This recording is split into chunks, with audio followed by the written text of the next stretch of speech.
Gracias por acompañarnos en Opiniones Encontradas. Soy José Buendía y le doy la más cordial bienvenida a este espacio en el que todas las ideas se pueden cuestionar siempre y cuando se debatan. El Congreso aprobó ayer la Ley Federal de Consulta Popular que el PRD demandaba para tratar de revertir la reforma energética que hasta ahora no ha podido contener o no ha podido frenar con los votos en el Senado, una vez que pase a la Cámara de Diputados. Y la cuestión es que, aunque tenemos la ley aprobada, la ley de consulta, esta establece procedimientos largos, difíciles, complicados para la definición de los temas, para la mecánica y la misma difusión de la convocatoria y la celebración de esta cita, que tendría que ser hasta 2015. Y la pregunta que nos queda en todo este proceso es si esta reforma ayudará a mejorar la participación ciudadana y crear contrapesos de la sociedad frente a los partidos políticos en temas trascendentales para el país. Pero antes de entrar a este debate con dos protagonistas de él, acompáñenme a ver este breve reportaje que trata de ofrecer algunas de las opiniones a favor y en contra de esta iniciativa. Apenas comienza la lucha en la defensa por el petróleo, afirma Cuauhtémoc Cárdenas en la cabeza de la edición de Excelsior de este miércoles, en una declaración hecha unas horas antes de que se aprobara la Ley de Consulta Popular en la Cámara de Diputados y más tarde la reforma energética en el Senado. Y en efecto, el PRD, sin los votos para detener la reforma energética, apuesta por la consulta popular para revertirla en 2015, cuando podía celebrarse junto con las elecciones federales intermedias. En el marco de la reforma político-electoral aprobada en las últimas semanas, la Cámara de Diputados votaron a favor del dictamen para crear la Ley Federal de Consulta Popular que regula el artículo 35 constitucional sobre nuevos mecanismos de democracia directa y participación ciudadana en las decisiones trascendentales del país. La polémica ha rodeado tanto la reforma electoral como la Ley de Consulta Popular, porque ambas iniciativas no han logrado desligarse de intereses y estrategias partidistas más allá de su contenido. Ahora el presidente, el 33% de los integrantes de cualquiera de las dos cámaras o el 2% de los ciudadanos inscritos en el padrón electoral podrán convocar a consulta popular. No obstante, la ley establece un proceso largo y tortuoso para la definición de los temas y la pregunta, así como la difusión de la consulta. ¿Ayudará a mejorar la participación ciudadana y servirá a la sociedad como contrapeso de las decisiones políticas? Puntos a favor. El líder del PRD, Jesús Zambrano, afirmó hoy que confía que en 2015 se echará abajo la reforma energética en caso de aprobarse en el Congreso mediante una consulta popular. El PRD asegura que ya reunió el 2% de la votación del Estado nominal que establece la Constitución, más de 2 millones de firmas recabadas para convocar la consulta. Cuauhtémoc Cárdenas Solórzano advirtió que apenas comienza la lucha en defensa por el petróleo. Puntos en contra. David Penchina, presidente de la Comisión de Energía en el Senado, ha dicho que la reforma energética no es un tema que deba consultarse con la ciudadanía, porque es un problema de ingresos y egresos para el Estado, y hacerlo aplazaría decisiones fundamentales para el país. Las principales críticas a la ley de consulta pública es que los representantes populares fueron elegidos por la ciudadanía para tomar decisiones como la reforma energética. La consulta popular quedó abierta a cualquier tema político pública, aunque excluye asuntos como los fiscales, seguridad nacional o derechos humanos. Vamos a discutir sobre las reformas electoral y de consulta popular, dos de las más polémicas de las que se han aprobado en las últimas semanas. Y para hacerlo me acompañan el consejero electoral Alfredo Figueroa. Alfredo, ¿cómo estás? Mucho gusto, buenas noches. Y el exconsejero electoral Francisco Guerrero. Paco. Qué gusto. Un gusto. Mucho gusto estar aquí con mi amigo Alfredo y contigo. Qué bueno. Y si quieren, entremos directamente porque el tiempo va volando en televisión. Llama la atención, Alfredo, que nuevamente volvamos a tener una reforma electoral y nuevamente el resultado de la reforma sea el centro de la polémica con la creación del Instituto Nacional Electoral y sigamos teniendo como foco de la atención la controversia también otra reforma que tiene que ver con los procesos democráticos de democracia directa como la consulta popular. ¿Por qué después de las sucesivas reformas que hemos vivido, otra vez seguimos con el tema de los procesos electorales? Muy probablemente porque la democracia y su vigencia, digamos, y su regularidad está siendo y constituye todavía en nuestro país un desafío por construir. Hemos ido dando pasos a lo largo de los últimos años, de las últimas décadas, en la construcción democrática de nuestro país, pero sin ninguna duda hay todavía desafíos muy relevantes y muy importantes que poner en escena. Así que cuando vienen reformas de carácter electoral, lo que las fuerzas políticas hacen, me parece, es establecer sus mecanismos de cambio, sus diferencias, y ponerlas frente a la idea de la competencia política en busca de constituir mejores condiciones de equidad en la contienda.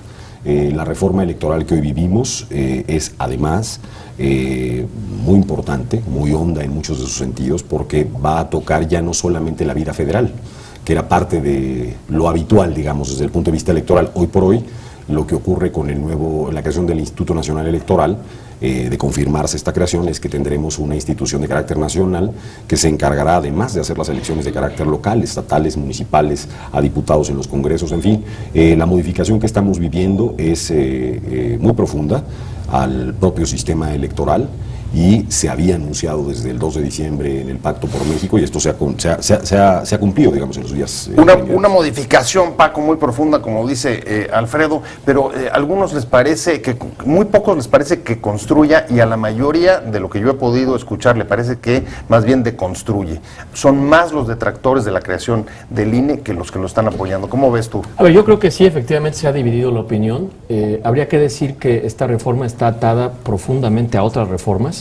La crítica que se hace, y que hemos hecho varios, es que no es una reforma solo en sus propios méritos, sí es una reforma que está conectada con lo que se señaló en muchas ocasiones como un peaje previo para llegar a la estación que se llamaba reforma energética. Si tú ves los tiempos, está íntimamente conectado. Pero tiene razón Alfredo en algo, esto lo sabíamos desde que se firmó el Pacto por México. Cuando se dieron una serie de conflictos electorales, incluso se adelantó este periodo. A mí, ¿qué me preocupa de esta reforma política electoral? Y habría que dividirlo en los dos, en la política y en la electoral. En la parte política tiene, para mí, dos cuestiones que son muy importantes y muy positivas. Lo que se refiere al tema de la reelección, yo en lo personal creo profundamente que la reelección es un mecanismo para acelerar la rendición de cuentas y la transparencia. Una segunda que pasó un poco de noche, pero que será muy importante, es el 50% para los dos géneros, es decir, la posibilidad de que exista paridad. Esa me parece que es central. Donde se ha concentrado, yo creo que la crítica es en que pareciera que ya de por sí un Instituto Federal Electoral que estaba abigarrado de funciones, 57 nuevas atribuciones solo en la reforma 2007-2008, ahora tendrá todavía más atribuciones. Y no estoy hablando específicamente de las que se le sumarán con la consulta popular, pues la consulta popular a toda la parte electoral ordinaria de democracia representativa le añadirá la organización de otros procesos. No hay un consenso positivo en torno a esto, particularmente mis colegas del Instituto Federal Electoral, los 4 que quedan, porque cada vez van quedando menos, empezamos en 9, ahora solamente hay 4, han sido muy críticos de esta situación, ellos tienen sus argumentos, los han puesto sobre la mesa. En mi caso particular creo que hay aspectos positivos de la reforma, pero también hay aspectos que tendrán que aclararse en la legislación secundaria, muchos aspectos que no conocemos todavía en este momento. Yo revisaba todo lo que es el dictamen, que ya está a punto de aprobarse ya en la segunda parte en la Cámara de Senadores, y técnicamente sí trae una gran cantidad de desafíos. Pero quisiera decir algo, como se dice vulgarmente, palo dado, ni Dios lo quita. Esto ya fue aprobado por el Congreso y ahora corresponderá a los nuevos consejeros del Instituto Nacional de Elecciones enfrentar el reto como lo enfrentamos en su momento Alfredo y yo cuando llegamos en el 2008, pues porque teníamos también un enorme reto de echar a andar toda la parte del modelo de comunicación política. Se veía imposible, pero los que lleguen obviamente tendrán que demostrar que tienen deseos, voluntad y capacidad. Ahora, el reto, Alfredo, es tripular una reforma de carácter más bien centralista que lleva a la federación, al instituto que sustituye al IFE,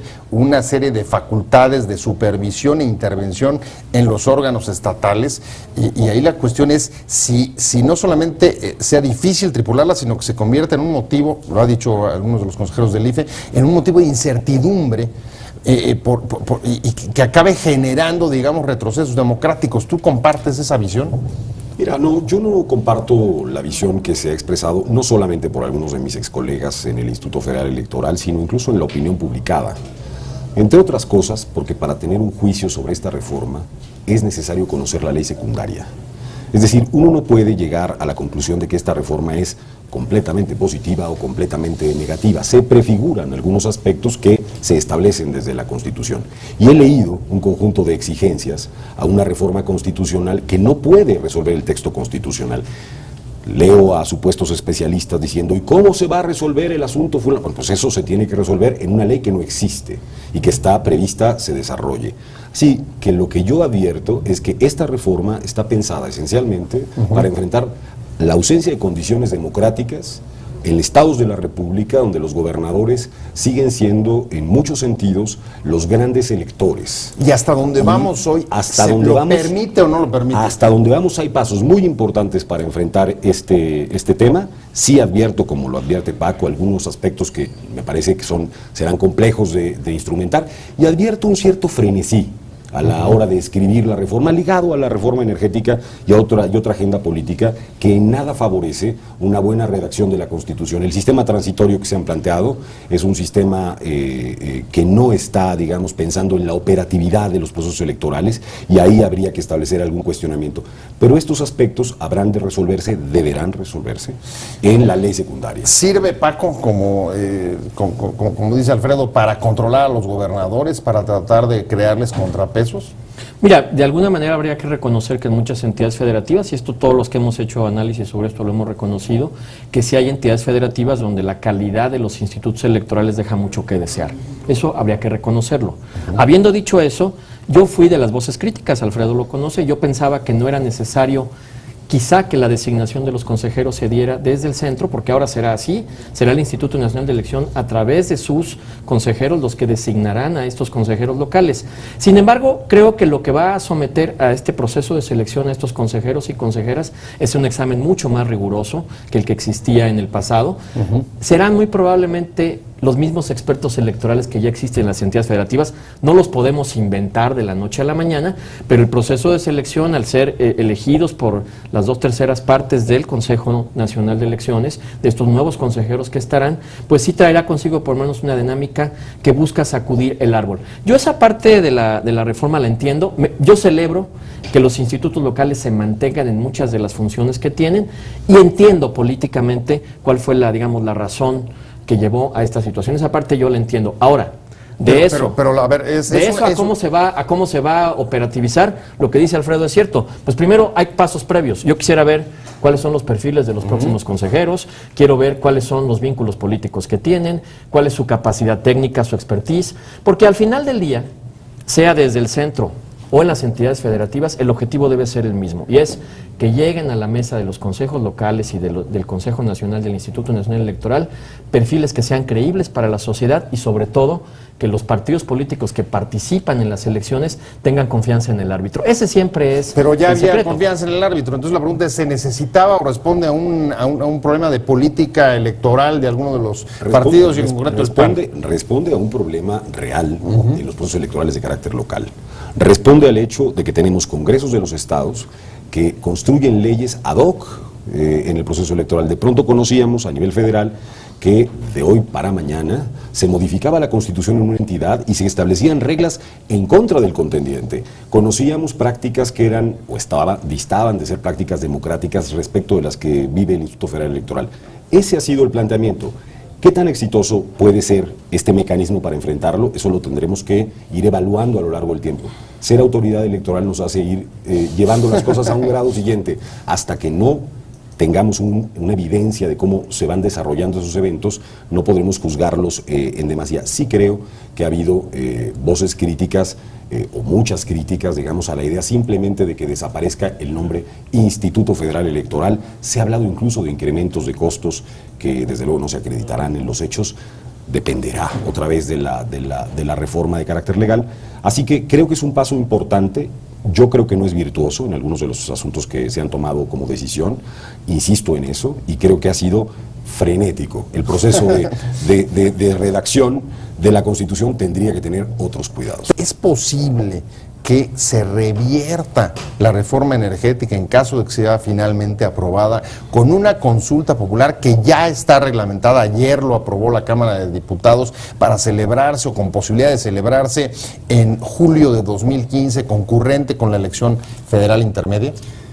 Bueno, es posible. Habrá que ver las condiciones precisas en las que termina desarrollándose la ley secundaria de la propia reforma energética, y habrá que también esperar a la solicitud que han hecho ciudadanos y ciudadanas para que se lleve a cabo esta consulta en el 2015, el juicio de la propia Corte, en su caso de las preguntas. La consulta en realidad consiste en preguntar a la ciudadanía sobre estos asuntos, y habrá de verse cuál es el nivel de participación. Hay un conjunto de candados que se establecen en esa dirección, pero ciertamente en materia, digamos, de derechos, hoy los mexicanos y las mexicanas tendrán posibilidad de solicitar una consulta y volverla vinculatoria, esto es, que tenga un carácter, digamos, obligatorio para las cámaras en términos de, en función de la cantidad de personas que participen en la propia consulta y, desde luego, de la respuesta que se ofrezca. Yo no diría, pues, que está resuelto hoy por hoy el tema de la consulta en el 2015 sobre la reforma energética, pero que existe una posibilidad, desde luego, de que eso esté planteado entonces y que sea votado por las mexicanas y los mexicanos, lo cual, por cierto, me parece o me parecería muy saludable. Paco. A ver, es que aquí, aquí hacemos a veces... A ver, técnica o políticamente. A ver, es que tenemos ¿Cómo te gustaría dar la respuesta? A mí me gustaría dar una respuesta mixta. Ajá. Porque hablando de reformas que Hablando van... de híbridos. Exacto, hablando de híbridos. Hablando del INE. Exacto, hablando un poco del INE. Si tú te retrotraes a la discusión de la reforma energética en el Senado, el grupo del PRD en el Senado exigió que la Cámara de Diputados, fíjate qué cosas suceden, que la Cámara de Diputados discutiera paralelamente, y fue parte de los compromisos políticos que se hicieron entre los grupos parlamentarios, esta ley de consulta popular. ¿Con qué propósito? Y hay que decirlo con todas sus letras, en el terreno de la realpolitik. Para efectos prácticos, la izquierda, que está en desacuerdo con el proceso de la reforma energética, Se votó en contra. Ha sido claro y evidente, pero por mil razones que no son solamente las legislativas. Desde el principio su estrategia política ha estado atada a reunir las firmas y tratar de hacer una consulta pública, un referéndum en torno a esta Bueno, ya las situación. presentó, ¿no? Ya las Estamos presentó. hablando cerca de 2 millones de firmas. Ya, exacto, ya las presentó. Habría que verificarlas, ver si todas existen, en fin. Pero suponiendo sin conceder que así son las cosas, ahora el siguiente planteamiento, yo leía hoy en la mañana, que estoy preparando mi artículo para el domingo, las posiciones. Y tú lo ves que desde el inicio ya están polarizadas las posiciones. Por ejemplo, un grupo importante de senadores y diputados del PRI establecen que una consulta como esta no tendría por qué darse, porque tiene que ver con ingresos del país, y toda vez que tiene que ver con los ingresos no sería materia de consulta pública. Sin embargo, por otro lado, un grupo importante de senadores y de diputados del PRD dicen no, sí tiene que ver porque es un asunto de gran trascendencia. Acuérdense que tiene que definirse qué es un asunto de gran trascendencia nacional. La parte que al final de cuentas creo que va a suceder, hago un pronóstico que es un poco aventurado al calor de lo que está sucediendo. Ajá. A mí me da la impresión de que es muy probable que se presenten controversias constitucionales en esta materia, y a efecto de que existen estas dos interpretaciones, pues alguien tendrá que decidir, primero, si se lleva a cabo la consulta, será la Corte, si esa consulta es vinculatoria o no. Y solo hago una reflexión. A veces en México hacemos las cosas al revés. A mí se me hubiera antojado más primero hacer la consulta, si ese era el caso, y después tomar la decisión parlamentaria. Aquí ya se tomó, o se está a punto de tomar la decisión parlamentaria, y tendremos que esperar, como bien decía Alfredo, las características de la pregunta, el porcentaje, y una cosa que se nos está olvidando. A toda la ropa para planchar que le van a dar al INE, súmale adicionalmente la obligación de organizar consultas que, hasta donde yo entiendo, se tendrán que llevar a cabo el mismo día de la jornada electoral federal. Ya no será este IFE que organizaba solo diputaciones federales, en el caso del 15, vendrá seguramente una concurrencia de elecciones. Bueno, solamente para nuestro auditorio, hay algunos temas que están fuera de la consulta, que son los que tienen que ver con derechos humanos, los que tienen que ver con ingresos y egresos del Estado, y me parece que también seguridad nacional, y quien finalmente tiene que decidir y la interpretación de qué sí y qué no, o cómo entender, por ejemplo, lo que decía Paco Guerrero sobre la trascendencia nacional, es la Suprema Corte de Justicia. Y voy contigo, Alfredo. La cuestión es, vamos entonces, existe la posibilidad de que vayamos ahora a la judicialización de la consulta popular y la participación cívica en esta clase de ejercicios. Me parece que la intervención de la Corte pasa justamente por revisar, repito otra vez, la pregunta. Si lo que está en cuestión no es la consulta. Que es una sola pregunta también para decirle al auditorio. Que es importante decir qué pregunta se va a formular y a partir de eso hacer un análisis de ante qué tipo de cuestionamiento estamos. Si está dentro de lo posible, me parece muy razonable que no se consulte sobre derechos. Claro. Independientemente de las mayorías, los derechos deben ser respetados para todas las personas. En fin, hay un conjunto de aspectos, incluso el vinculado con los ingresos. Entonces, dependerá de esa pregunta y veremos, no solamente en este caso de la energética, a mí me parece que es muy importante que la ciudadanía, que un grupo de ciudadanos, en este caso evidentemente grupos partidistas están en esta lógica, pero en otro momento otros ciudadanos puedan llevar preguntas que vuelva obligatorio para los gobernantes este asunto. Como Paco decía, hay hoy por hoy un conjunto de modificaciones constitucionales que apenas empezamos a abordar, pero que van a ser muy importantes en los próximos años en el país, por no hablar ya del tema de la PGR. El procedimiento te deja tranquilo en términos de que no vamos a asistir otra vez a un motivo de diferendo y de controversia. Ahora por el tema de la consulta. Mira, ha habido un tema en los últimos días controversial vinculado a quién va a difundir la consulta, quién puede hablar. En la consulta. ¿Se puede contratar propaganda en la consulta? No. ¿Quién va a poder promover ese ¿Puede participar el presidente de la República? ¿Puede participar el presidente de la República? Además estaría en campaña, ¿no? Entonces, bueno, una de las decisiones... Su partido estaría en campaña. Bueno, y hay sociedades democráticas en donde los presidentes que llaman a una consulta a la sociedad tienen derecho a opinar sobre esa consulta.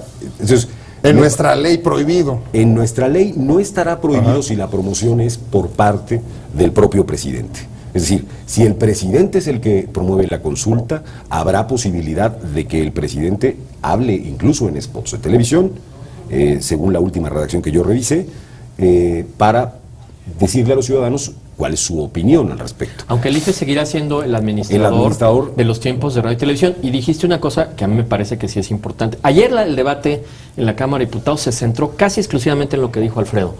Pero ¿cómo vamos a resolver los temas de radio y televisión? ¿Por qué? Porque si de veras aspiramos a un ejercicio genuino de consulta popular, debe ser un ejercicio donde los que están a favor del sí hacen su campaña a favor del sí y los que están a favor del no hacen lo propio, como lo hemos visto en cualquier sociedad democrática. Pero, a ver, lo previsible es que el presidente de la República, si él defiende uno de los... No, si él promueve. Si él promueve. Si no promueve, no será sobre alguna obra de él. Será sobre alguna cosa que haya ocurrido dentro de su gobierno. En tiempo electoral, que está prohibido que un funcionario público haga campaña dentro del tiempo electoral. Ese es un buen trabucle que habría que resolver. Eso va a ser parte de la nueva responsabilidad del autor electoral. Pero mira, Pepe, yo lo que sí creo, y en esta parte creo que Alfredo lo puso con claridad, tratemos de hacer un poquito a un lado solo el tema energético, porque si pensamos que la consulta popular solo es para validar o no la reforma energética, me parece que estamos perdiendo el sentido de lo que es el espíritu de la consulta popular. Estamos hacia el fin del programa y déjame ponerlo en estos términos. ¿Tú crees que esta ley ayude a mejorar la participación ciudadana y a crear contrapesos de la sociedad frente a las decisiones del poder? Si se utiliza con responsabilidad, si hay libertad de participación, si se tienen buenas medidas para que la gente entienda de qué se tratan estas preguntas y no empezamos con diferencias y con diferendos en todos y cada uno de los pasos, sí. Si regresamos a la vieja cultura política de la desconfianza en la que hemos vivido durante tantos años, por muy buenas razones en muchas ocasiones, creo que puede ser un motivo más de desconfianza. Dependerá de la clase política y no soy muy optimista en muchas ocasiones. Se me fue el tiempo, Alfredo, casi telegráfico, ¿sí o no desde tu punto de vista? Yo creo que sí, aunque quien se ha dado todos los privilegios, como habitualmente ocurre, es tanto el presidente de la República como los partidos políticos. No los ciudadanos han sido los que tendrán más fácil poder crear un proceso de consulta pública. Pues muchas gracias a ambos por haber participado en Opiniones Encontradas, por haber estado en este debate, Alfredo Figueroa y Francisco Guerrero, ambos exconsejeros electorales del IFE. Y gracias a usted por haber estado con nosotros en Opiniones Encontradas. Nos vemos el próximo viernes a esta misma hora. Muchas gracias. Recuerde que solamente contrastando puntos de vista es que se forma la opinión pública. Gracias y hasta entonces.